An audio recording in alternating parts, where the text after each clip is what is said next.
What's up, math party people? We're talking about 1.5. This is integrated math 1. Of course, you're having a great day. If not, I hope it gets a little bit better after this video. Talking about not breaking the chain. We're back on the chain, gang. We're trying to get back into this chain.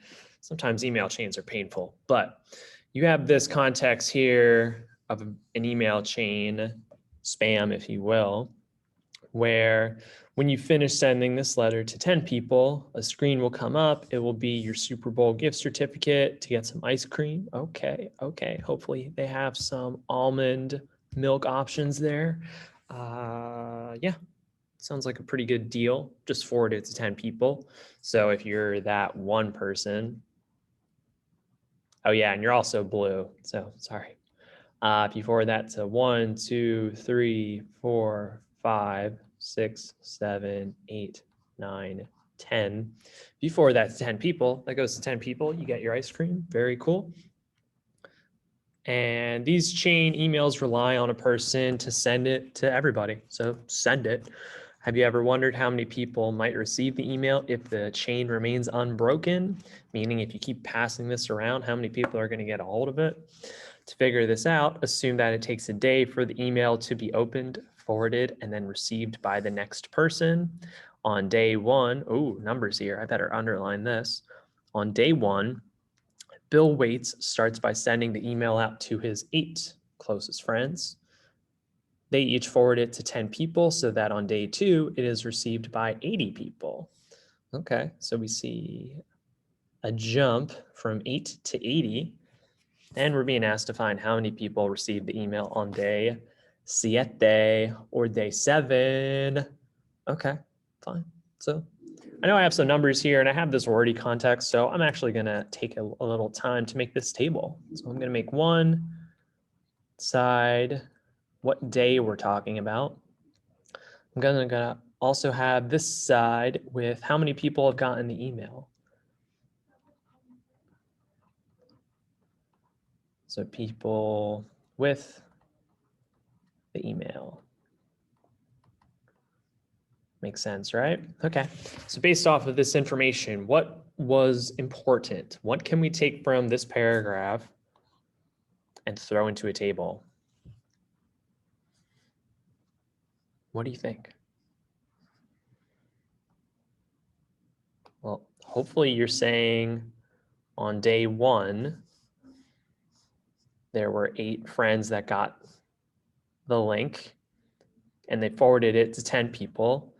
And on day 2, it was received by 80 people. All right, party people. So on day 1, I'm going to leave a little bit of space here because we might even talk about day 0. How about that? On day 1, there were 8 people. On day 2, we had 80 people. Okay.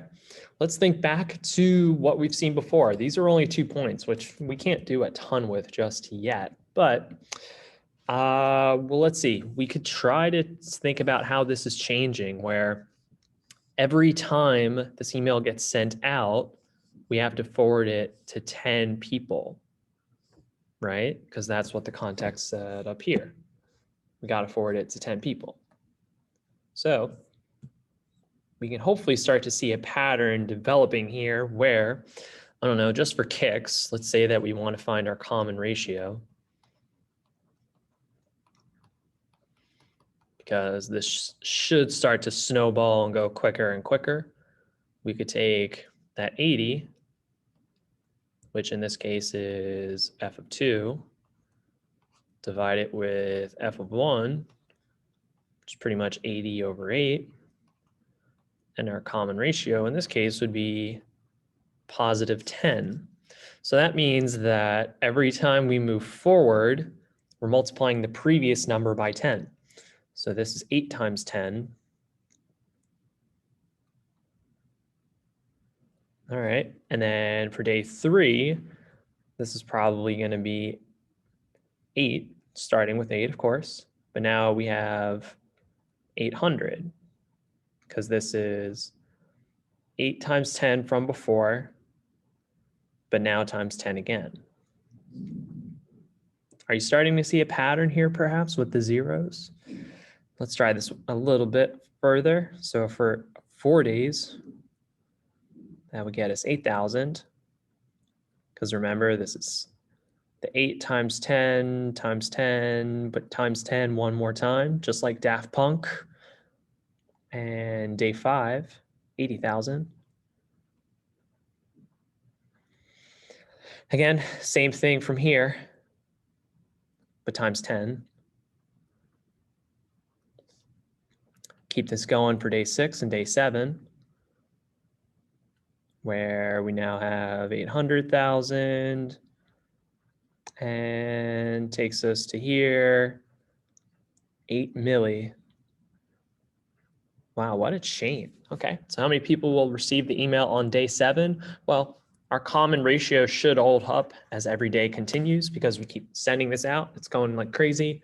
So how many people get this? 8 million people. Okay, pretty cool, right? And so we can hopefully start to see that this has a pattern between, well, let's think this out closely.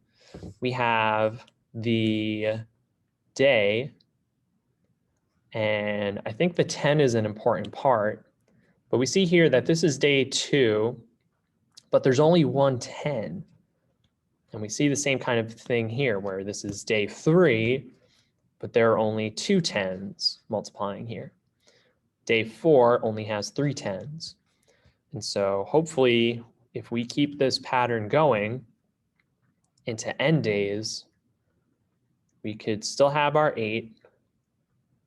We still have 10 because we keep going with 10, but we have 1 less 10 than the number of days.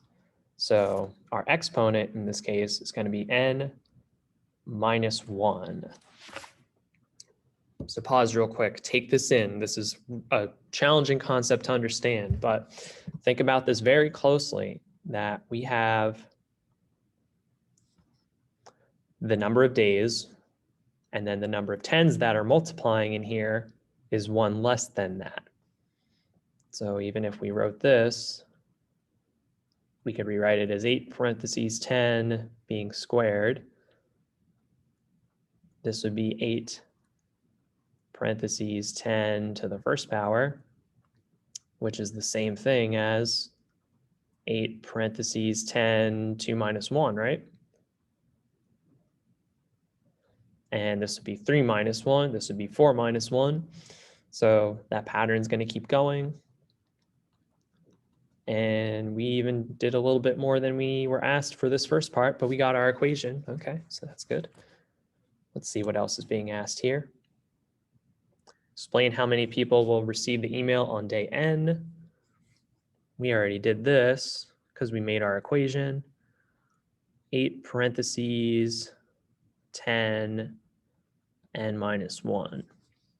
Explain your answer with a table, a graph, or an equation. Oh, I like all the options. Okay. So our table, we already kind of did that part.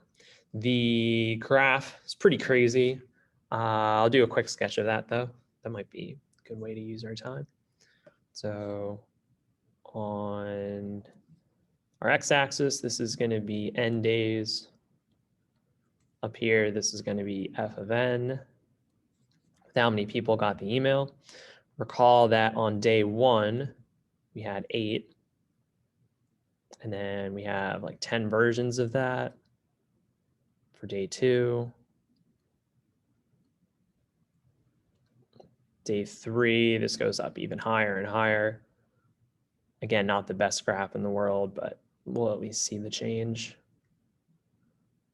Yeah, it's pretty high up. Well, how about on day 0? We kind of dodged day 0. So let's hop to that real quick. Interesting. Okay. So day 0, remember, if we're day 0,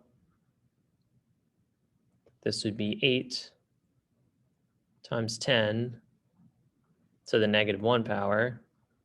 So this would be 8 over 10. So that's still, nice to know, 8 tenths. You can also take this to 4/5.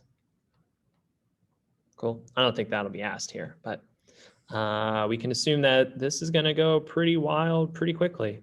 Just keep going up and up and up. So I hope that helps. For the recursive equation, in words describing what's going on, we are definitely taking our current as the previous times 10, and we're starting with 8.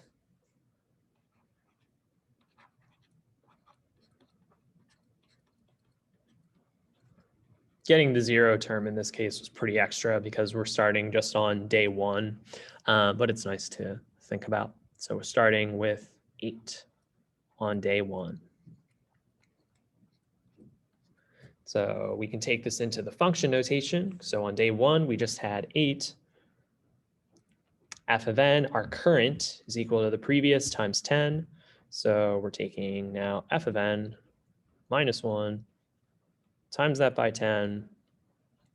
That looks good. For our explicit, we already got this. This starts with that 8. And then we have 10 that's going crazy. And our exponent's n minus 1. If Bill gives away a Super Bowl that costs $4.95 to every person that receives the email during the first week, how much will he have spent? Well, how many people are getting this email in the first week?